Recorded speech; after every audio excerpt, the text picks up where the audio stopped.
Hello बच्चों, कैसे हो आप सब लोग। स्वागत है आप सभी का अपने इस प्यारे से चैनल के ऊपर।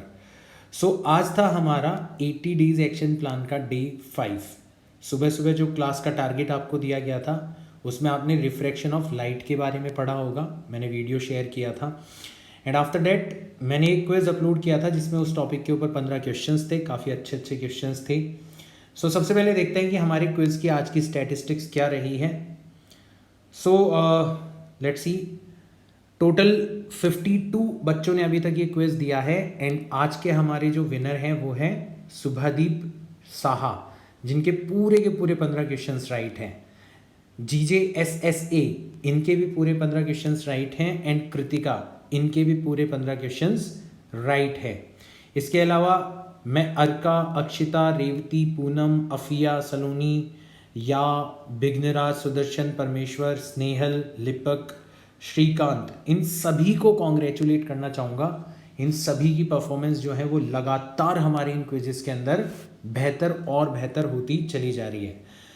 शाबाश बच्चों, इसी तरीके से अगर आप परफॉर्म करते रहोगे ना, और ये काम हम 1 दिन 2 दिन 5 दिन के लिए नहीं कर रहे हैं, ये काम हम लगातार 80 दिनों तक कर रहे हैं। यू जस्ट इमेजिन, 80 दिनों तक लगातार आप मेरे साथ जुड़े रहे, लगातार आप क्लासेस अटेंड करते रहे, लगातार आप क्विजेस देते रहे, तो आप कितना कुछ पढ़ लोगे और आपके नीट में कितने अच्छे मार्क्स आने की पॉसिबिलिटीज़ बन जाएगी, राइट। अब आज के क्विज में क्वेश्चंस कौन से थे, कैसे थे, one by one her question को अपन डिस्कस कर लेते हैं। चलो, मैं क्विज स्टार्ट कर रहा हूँ। Let's start this quiz. Ready.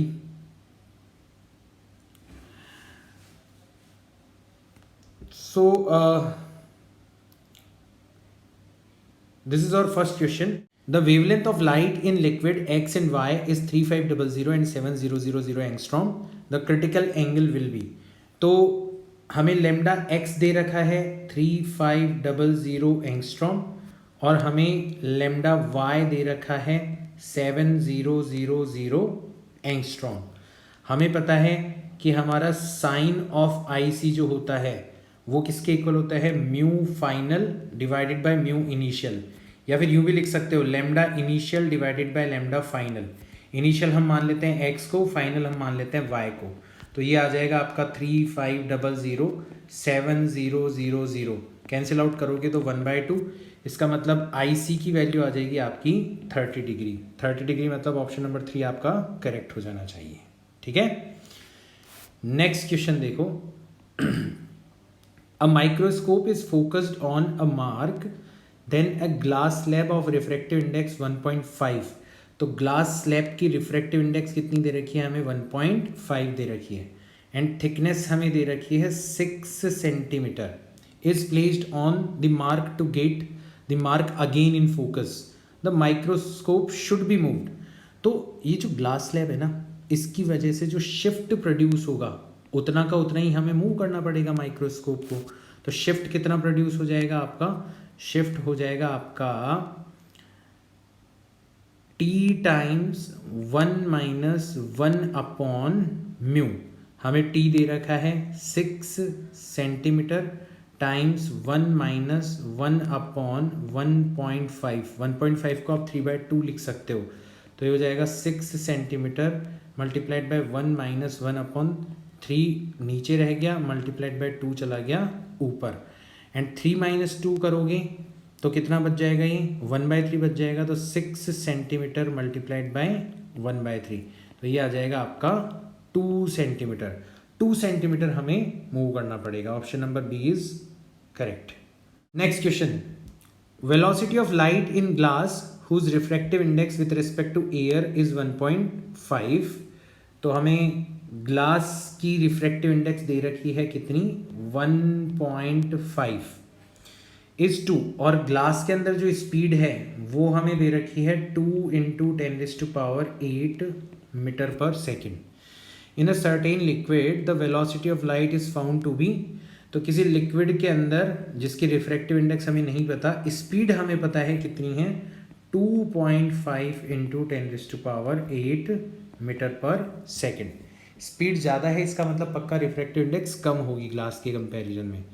The refractive index of liquid with respect to air is. तो मैंने आपको बताया था कि जो रिफ्रैक्टिव इंडेक्सेस का रेशियो होता है वो इन्वर्स रेशियो होता है वेलोसिटी के। तो वेलोसिटी का इन्वर्स कर दो ratio V L divided by v जी। इधर जी ऊपर है तो वेलोसिटी में जी नीचे आ जाएगा। तो यहाँ से आपको म्यू एल की वैल्यू पता पड़ जाएगी, कितनी हो जाएगी, mu g multiplied by v g divided by v l. सबकी वैल्यू रखो 1.5 multiplied by 2 into 10⁻8 divided by 2.5 into 10⁻8। ये कैंसिल आउट हो गया, ये 3 टाइम्स कैंसिल आउट हो गया एंड 5 टाइम्स कैंसिल आउट हो गया। 3 इंटू 2 6 डिवाइडेड बाई 5 करोगे तो 1.2 आपका आंसर आ जाएगा। Option number 3 is correct. आगे सबको समझ में। फोर्थ क्वेश्चन देखो, a point source of light is placed 4 metre below the surface of water of refractive index 5 divided by 3। The minimum diameter of a disc which should be placed over the source on the surface of water to cut off all the light coming out of water is। तो ऐसा question हमने class में भी discuss किया था। इस तरीके का आपका एक कंटेनर है और इसके अंदर भरा हुआ है पानी। यहाँ पर एक लाइट का सोर्स है, सीधी की सीधी जो लाइट जाएगी वो तो बाहर आ जाएगी। एक्सट्रीम केस देखें तो जो लाइट क्रिटिकल एंगल के ऊपर इंसिडेंट होगी वो इस तरीके से पैरेलल हो जाएगी, मतलब इसके बाहर वाली लाइट बाहर नहीं निकल सकती। सिमिलरली इधर भी एक पॉइंट मिलेगा, ये जो लाइट है वो क्रिटिकल एंगल के ऊपर इंसिडेंट होगी, इसके बाद में लाइट क्या हो जाएगी आपकी अंदर ही इंटरनली रिफ्लेक्ट हो जाएगी। तो ये एक सर्कुलर डिस्क तरीके की शेप बन रही है, ठीक है। और इसका डायामीटर हमसे पूछा गया है, डायामीटर पूछा गया है तो हम पहले रेडियस निकाल लेते हैं और रेडियस की मदद से अपन आसानी से डायामीटर निकाल सकते हैं। ये हाइट हमें h दे रखी है, हम इसका भी यूज़ कर लेंगे। अब अगर ये वाला एंगल IC है तो ये वाला एंगल भी कितना हो जाना चाहिए, IC हो जाना चाहिए।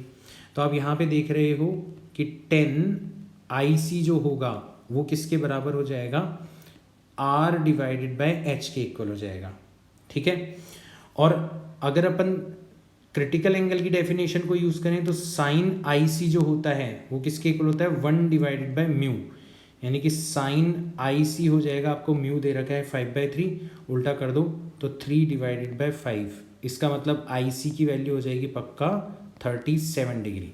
और ये वैल्यू उठा के हम यहाँ पर रखते हैं तो 10 37 डिग्री किसके इक्वल आ रहा है, R/H। और 10 37 की वैल्यू हो जाती है 3 डिवाइडेड बाय 4, तो R की वैल्यू आ जाएगी 3 divided bye 4 multiplied by H, यानी कि 3 divided bye 4 multiplied by 4। Height भी हमें कितनी दे रखी है, 4 से 4 कैंसिल आउट हो जाएगा, आपका 3 मीटर रेडियस की वैल्यू आ जाएगी। अब आंसर लगाने की जल्दीबाजी मत करना, हमसे डायमीटर पूछा गया है तो वो हो जाएगा 2 of 3 दैट इज 6 मीटर्स। तो ऑप्शन नंबर 2 हमारा क्या हो जाना चाहिए, करेक्ट हो जाना चाहिए। नेक्स्ट क्वेश्चन देखो,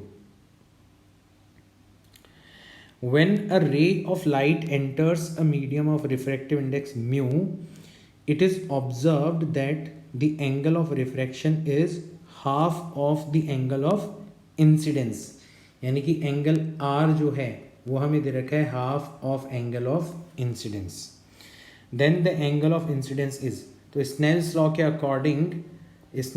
according sine I divided by sine R जो है वो किसके इक्वल होता है, mu final divided by mu initial.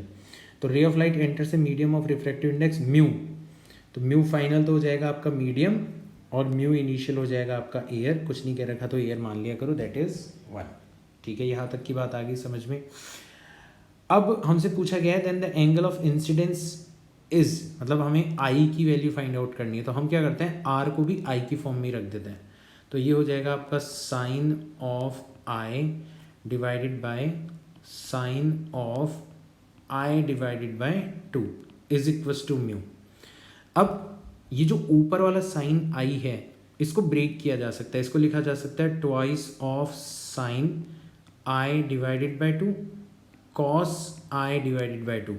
मैंने साइन 2 थीटा का फॉर्मूला लगा दिया, अगर आप आई बाय 2 का डबल करोगे तो आई मिल जाएगा ना। तो नीचे रह जाएगा आपका साइन आई डिवाइडेड बाय 2, इससे कैंसिल आउट हो जाएगा, तो ये म्यू के इक्वल आ जाना चाहिए। तो आप देख रहे हो कि आपका कॉस आई डिवाइडेड बाय 2 बनेगा म्यू डिवाइडेड बाय 2, यानी कि आई डिवाइडेड बाय 2 बन जाएगा आपका cos inverse mu divided by 2, यानी कि आई की वैल्यू आ जाएगी twice of cos inverse mu divided by 2, twice of cos inverse mu divided by 2, option A हमारा करेक्ट हो जाना चाहिए। ठीक है, नेक्स्ट क्वेश्चन देखते हैं।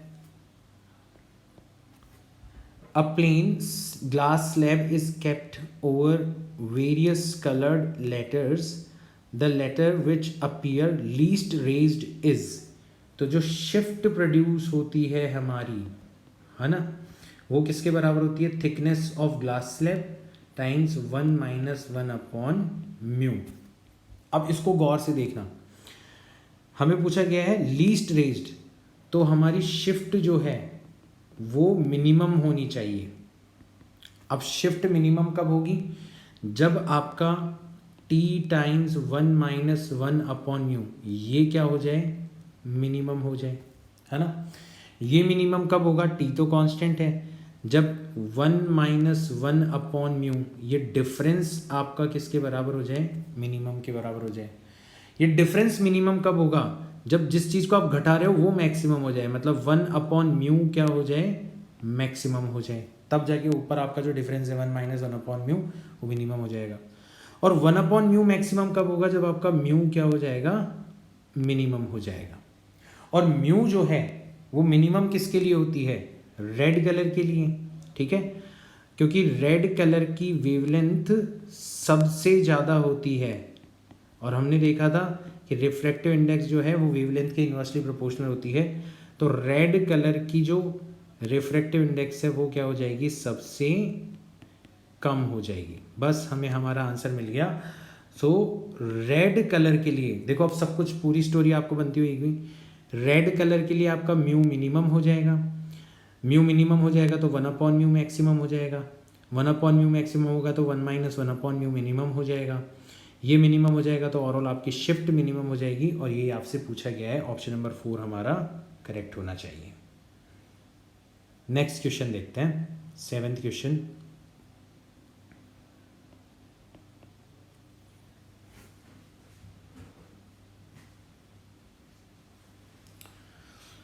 A bubble in glass slab when viewed from one side appears at 5 centimetre. तो ये हमारी ग्लास स्लैब हो गई, ठीक है, ऐसी, और इसकी ओवरऑल थिकनेस कितनी है ये हमें नहीं पता। हमें तो पता है कि यहाँ पर एक बबल बना हुआ है जो यहाँ से x डिस्टेंस पर है, तो यहाँ से कितने डिस्टेंस पर हो जाएगा? t माइनस एक्स डिस्टेंस पर हो जाएगा। ये वाली डिस्टेंस कितनी हो जाएगी? t माइनस एक्स डिस्टेंस हो जाएगी।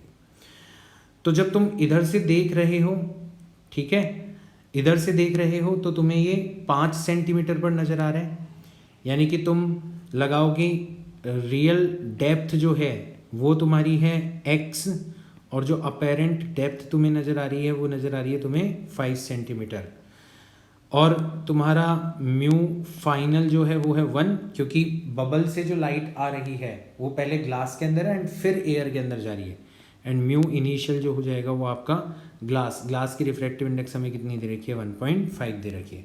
तो हमारा फॉर्मूला था apparent depth is equals to mu final divided by mu initial times real depth, और जब हम इसको अप्लाई करेंगे तो अपेरेंट डेप्थ हमें दे रखी है 5, म्यू फाइनल हमारा है 1 divided by 1.5 multiplied bye x, और x की वैल्यू हमारे पास में आ जाएगी सिंपली 7.5। ये हमें x की वैल्यू पता पड़ गई, बट हमें तो थिकनेस चाहिए, तो अपन दूसरी तरफ से देखते हैं। तो जब दूसरी तरफ से देखेंगे तो हमारी रियल डेप्थ कितनी है? t माइनस एक्स है। हमारी अपेरेंट डेप्थ कितनी है दूसरी तरफ से देखने पर? 2 सेंटीमीटर। अगेन म्यू फाइनल आपका 1 है एंड म्यू इनिशियल आपका 1.5 है। फॉर्मूला लगाओ, apparent depth that is 2 is equals to real depth that is t minus x multiplied by mu final divided by mu initial. अब x की value already हमारे पास में है, तो 1.5 को 2 से मल्टीप्लाई कर देते हैं, 3 is equals to t minus x की वैल्यू है 7.5, तो टी की वैल्यू हो जाएगी 3 + 7.5 दैट इज 10.5 सेंटीमीटर। ये हमारा आंसर हो जाना चाहिए, option number 3 is correct.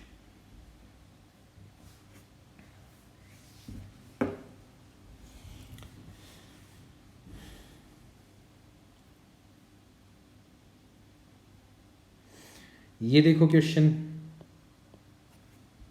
A ray of light propagates from glass to water, ठीक है, तो म्यू इनिशियल हो गया आपका glass that is 3/2 and mu final हो गया आपका water that is 4/3।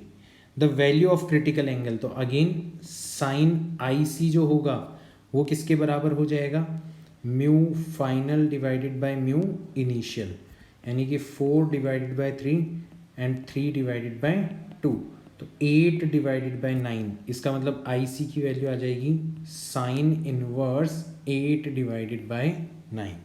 Option number 3 हमारा करेक्ट हो जाना चाहिए, ठीक है। 9th देखो, mirage is a phenomena due to, तो मैंने आपको बताया था ये किसके ऊपर बेस्ड होता है, TIR के ऊपर बेस्ड होता है, डायरेक्ट आपको ध्यान रखना है, option number 3 is correct. 10th question देखो, an air bubble in glass slab with refractive index 1.5 is 5 centimetre deep when viewed from one surface, तो बिल्कुल वैसा ही क्वेश्चन है, हम एक तरफ से x मान लेंगे हमारे बबल को, तो दूसरी तरफ से कितना हो जाएगा, t माइनस एक्स हो जाएगा, ठीक है। इस तरफ के लिए फॉर्मूला लगाएंगे तो रियल डेप्थ आ जाएगी हमारी x, अपेरेंट डेप्थ हमें कितनी नज़र आ रही है 5, म्यू फाइनल कितना है हमारा, तो फाइनली एयर के अंदर जा रही है ना, ग्लास से एयर के अंदर जा रही है, तो म्यू फाइनल हो जाएगा हमारा 1, म्यू इनिशियल हो जाएगा हमारा ग्लास दैट इज 1.5, तो आप लगाओगे apparent depth is equals to real depth multiplied by mu final divided by mu initial, तो अगेन एक्स की वैल्यू कितनी आ जाएगी 7.5 सेंटीमीटर आ जाएगी, बिल्कुल ऐसा कैसा क्वेश्चन करा था।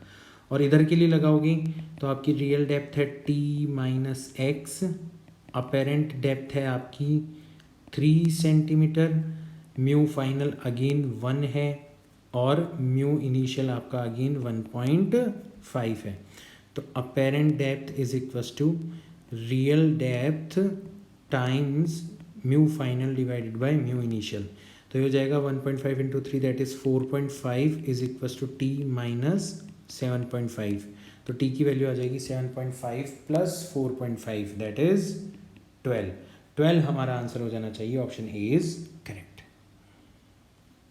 11th क्वेश्चन देखो, small coin is resting on the bottom of a beaker filled with a liquid. A ray of light from the coin travels into the surface of liquid and moves along its surface. Moves along its surface, इसका मतलब जो incidence हो रहा है वो critical angle पर हो रहा है, इसका मतलब ये साइड हमें दे रखी है कितनी 4 सेंटीमीटर, ठीक है, ये साइड हमें दे रखी है कितनी 3 सेंटीमीटर, ठीक है, और ये जो एंगल है ये किसके बराबर है, क्रिटिकल एंगल के बराबर है, तभी तो ग्रेजिंग रिफ्रैक्शन हो रहा है, ठीक है, तो पक्का ये वाला एंगल भी हमारा क्रिटिकल एंगल के बराबर हो जाएगा। तो यहाँ से हमें सीधा सीधा नज़र आ गया कि हमारा जो 10 IC है वो किसके बराबर होगा, 3/4 के बराबर होगा, इसका मतलब IC हो जाएगा आपका 37 डिग्री, ठीक है। हमसे पूछा गया है liquid moves along its surface how fast, अब लाइट की स्पीड कितनी होगी इसको जानने के लिए तो हमें रिफ्रैक्टिव इंडेक्स निकालनी पड़ेगी, तो हमें पता है साइन IC जो होता है वो 1/μ के इक्वल होता है, यानी कि साइन 37 डिग्री 1/μ के इक्वल हो जाएगा, एंड म्यू हो जाएगा आपका साइन 37 को आप रख सकते हो 3/5, तो म्यू हो जाएगा आपका 5/3 और म्यू की एक डेफिनेशन क्या होती है, speed of light in vacuum that is 3 × 10⁸ divided by speed of light in medium, तो यहाँ से हमारी स्पीड आ जाएगी 3 × 3 करोगे 9 × 10⁸ डिवाइडेड बाय 5, आंसर आ जाएगा हमारा 1.8 इंटू 10⁸ मीटर पर सेकेंड। ऑप्शन नंबर 2 हमारा करेक्ट हो जाना चाहिए। 12th क्वेश्चन देखो, which of the following is not due to total internal reflection. तो working of optical fibre TIR के ऊपर बेस्ड होता है, मिरेज TIR के ऊपर बेस्ड होता है, ब्रिलियंस ऑफ डायमंड TIR के ऊपर बेस्ड होता है। तो ऑप्शन 2 जो है it is not based on TIR, it is based on refraction only, है ना, केवल और केवल रिफ्रैक्शन के ऊपर डिपेंड करता है, अपेरेंट डेप्थ और रियल डेप्थ वाला फंडा। नेक्स्ट क्वेश्चन पर चलते हैं, ऑप्शन नंबर 2 करेक्ट हो जाएगा इसका। तो 13th क्वेश्चन देखते हैं। For the given incident ray as shown in figure, the condition of total internal reflection of this ray, the minimum refractive index of the prism will be. तो क्या तुम notice कर रहे हो कि ये जो कॉन्सेप्ट है ये एंगल ऑफ एक्सेप्टेंस से मिलता जुलता है, ठीक है है ना। यानी कि हमें एंगल ऑफ एक्सेप्टेंस दिया हुआ है 45 डिग्री, हमें μ1 फाइंड आउट करनी है, दैट इज म्यू लिख लेते हैं, और μ2 सराउंडिंग की जो रिफ्रैक्टिव इंडेक्स क्योंकि एयर है तो 1 हो जाएगी। फॉर्मूला था आपका sin theta is equals to root μ1 square minus μ2 square रखो, sin 45 degree is equals to root μ1 का स्क्वायर मतलब म्यू स्क्वायर जो कि हमें फाइंड आउट करना है, μ2 की जगह रख दिया 1, उसका स्क्वायर हो गया 1, sin 45 हो गया 1 डिवाइडेड बाय रूट 2, दोनों तरफ स्क्वायर करेंगे तो 1/2 is equals to mu square minus 1, मतलब म्यू स्क्वायर हो जाएगा आपका 3 डिवाइडेड बाय 2, इसका मतलब म्यू हो जाएगा आपका root 3 divided by 2। Option number 3 आपका करेक्ट हो जाना चाहिए, ठीक है। 14th क्वेश्चन देखते हैं। A vessel is half filled with a liquid of refractive index mu and the other half of the vessel is filled with an immiscible liquid of refractive index 1.5 mu. The apparent depth of vessel is 50% of the actual depth. The value of mu is, तो ऊपर कुछ भरा हुआ है mu refractive index वाला, ठीक है, तो मान लो T थिकनेस तक तो ये भरा हुआ है और T डेप्थ तक ये भरा हुआ है 1.5 म्यू वाला, ठीक है। और यहाँ पर कोई स्पॉट है, स्पॉट मान लो या पैंदा मान लो जो कि रियल डेप्थ को रिप्रेजेंट करता है, तो अब यहाँ पे हम शिफ्ट वाला फंडा लगा सकते हैं, ठीक है। तो यहाँ पे 2 स्लैब्स हैं एक तरीके से, दोनों की वजह से शिफ्ट प्रोड्यूस होगी, तो टोटल शिफ्ट कितनी हो जाएगी, पहले वाले की वजह से हो जाएगी T टाइम्स 1 माइनस 1 अपॉन उसकी रिफ्रैक्टिव इंडेक्स, दूसरे वाले की वजह से हो जाएगी thickness T times 1 minus 1 upon mu, दोनों की विड्थ जो है वो सेम दे रखी है इसलिए हमने T मान लिया। अच्छा, ओवरऑल आपका ये 50% पर आ जाता है, तो ओवरऑल आपका जो शिफ्ट प्रोड्यूस हुआ है टोटल लेंथ कितनी है आपकी 2T, तो 2T का 50% कितना हो जाएगा, सिर्फ और सिर्फ T हो जाएगा। देखो क्वेश्चन एक ही बार में हो गया, T से T कैंसिल आउट हो गया, ऐड करोगे तो 1 + 1 2 minus 1 divided by 1.5 mu minus 1 divided by mu is equals to 1, तो 1 को इधर ले आते हैं, बाकी को उधर ले जाते हैं, तो 2 - 1 बचेगा 1, इसको अपन लिख सकते हैं 1.5 से ऊपर नीचे मल्टीप्लाई करेंगे तो 2.5 डिवाइडेड बाय 1.5 म्यू, ये 5 टाइम्स गया, ये 3 टाइम्स गया, तो म्यू की वैल्यू आ जाएगी आपकी 5 divided by 3 that is 1.67। Option 2 आपका करेक्ट हो जाना चाहिए। अब हमारा है लास्ट क्वेश्चन 15th क्वेश्चन, ठीक है। A beam of light composed of red and green rays is incident obliquely at a point on the face of a rectangular glass slab. When coming out on the opposite parallel face the red and green rays emerge from.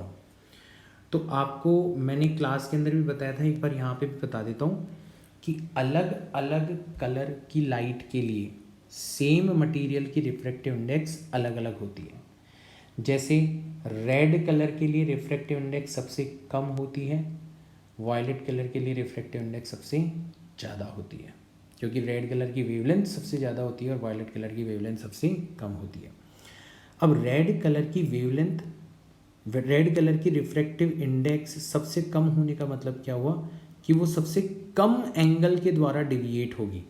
तो जैसे suppose करो कि कोई रे यहाँ पर आ रही है इस तरीके से, अब इसके अंदर दोनों चीज़ें प्रेजेंट है, इसके अंदर दोनों चीज़ें प्रेजेंट है। कौन कौन सी चीज़ प्रेजेंट है इसके अंदर?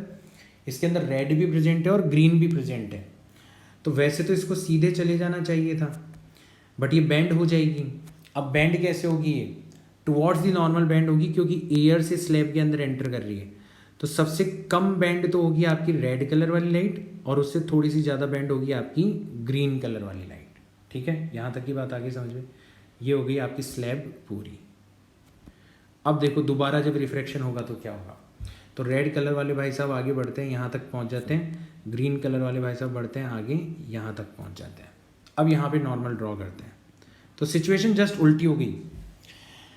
अब की बार जितना एंगल ऑफ इंसिडेंस था वो एंगल ऑफ वो बन जाएगा, एंगल ऑफ रिफ्रैक्शन बन जाएगा। तो अब की बार इस वाली लाइन के पैरेलल ही आपकी रेड कलर बाहर निकलेगी। सिमिलरली यहाँ पर भी इस वाली लाइन के पैरेलल ही आपकी ग्रीन कलर की जो लाइट है वो बाहर निकलेगी। ठीक है, तो आप देख रहे हो कि आपकी रेड कलर और ग्रीन कलर की जो रे है वो आपस में पैरेलल है, बट अलग अलग जगह से निकल रही है। So two different points propagating in parallel direction. Option number A हमारा क्या हो जाना चाहिए? करेक्ट हो जाना चाहिए।